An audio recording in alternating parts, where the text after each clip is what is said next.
Y estoy aquí en el estudio, en la cabina, con Sergio Adrián Astudillo. Él es especialista en materia penal y socio del despacho Saucedo Abogados. Estamos con estos temas. Ya ve que en la semana hemos venido desmenuzando algunas propuestas del presidente López Obrador que presentó el 5 de febrero pasado al Congreso de la Unión. Entre ellas, pues, está la prisión preventiva oficiosa, que nos comentan la propuesta menos austera del presidente Andrés Manuel López Obrador. Y saludo con mucho gusto a Sergio. Adrián, ¿cómo estás? Muy bien, muy bien. ¿Y tú cómo te va? Bien, gracias, buenos días. ¿Qué es la prisión preventiva oficiosa? Si le pudiéramos explicar a nuestro público que nos escucha de Grupo Imagen, Imagen Multicast, para que más o menos lo entienda de una manera más general, ¿no? Más fácil. ¿Cómo le explicarías, amigo? La prisión preventiva oficiosa puede entenderse como una medida que se aplica de manera automática a la persona que cometió un delito, especificado exactamente en la Constitución y en el Código Nacional de Procedimientos Penales. Que es diferente a la justificada, que ya no te permite salir del país y todo eso, ¿no? No, la justificada es que el delito que te está siguiendo la autoridad no merece la prisión preventiva justificada, pero por las características de la persona y de las víctimas es necesario tener esa cautela. Tener a la persona en prisión para que no se obstaculice el procedimiento, para que la víctima esté segura de que no se le va a causar un daño por parte del investigado o que éste no se dé la fuga. Ahora, ¿cómo está ahorita esta prisión preventiva oficiosa? ¿Tú la encuentras con posibilidades de mejorar todavía? ¿Sí hay cosas pendientes para...? No, yo creo que es una medida totalmente sin razón.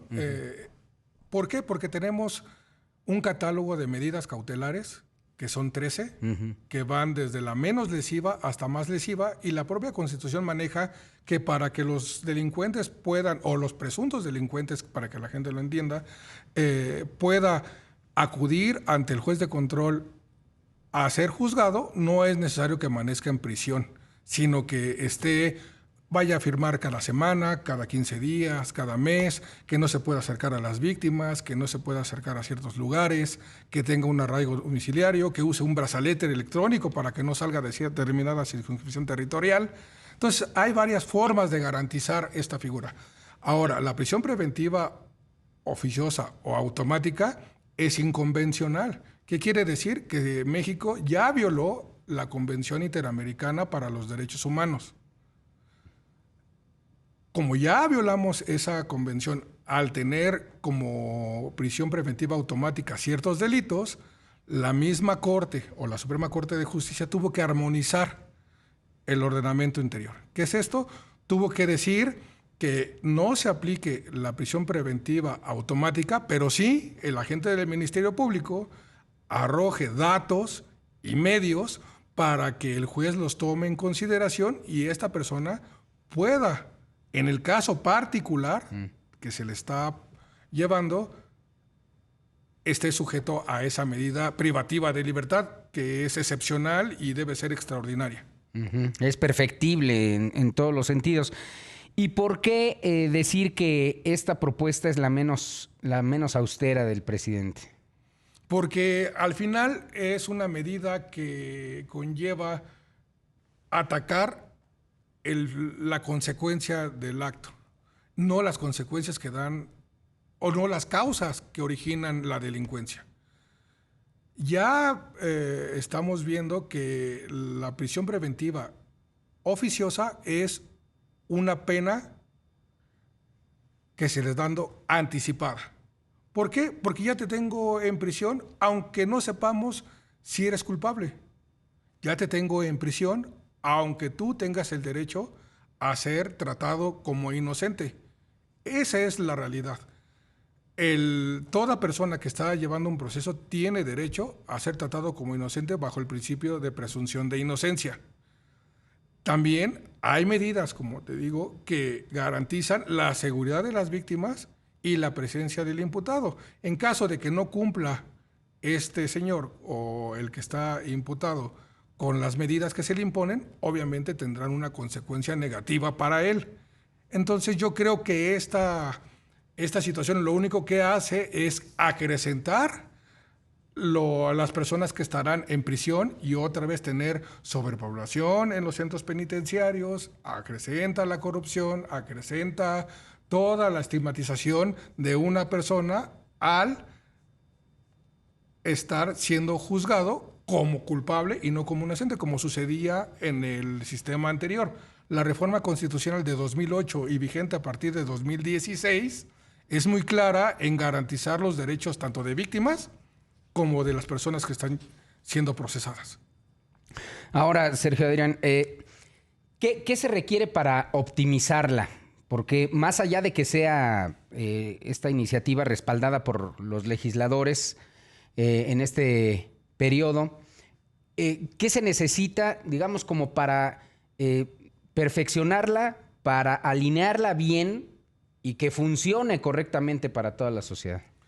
Que funcione es que el agente del Ministerio Público sea efectivo, eficaz y eficiente en su investigación. ¿Por qué? Porque es el órgano del Estado que debe tener o que tiene todas las facultades para hacerse de las pruebas necesarias y con ellas solicitarle al juez de control que la persona sea sujeta a una prisión preventiva. O sea, los expedientes no se integran de una manera correcta. México es el único país en el mundo que tiene un auto de vinculación a proceso y este es el que califica la calidad de la investigación del agente del Ministerio Público.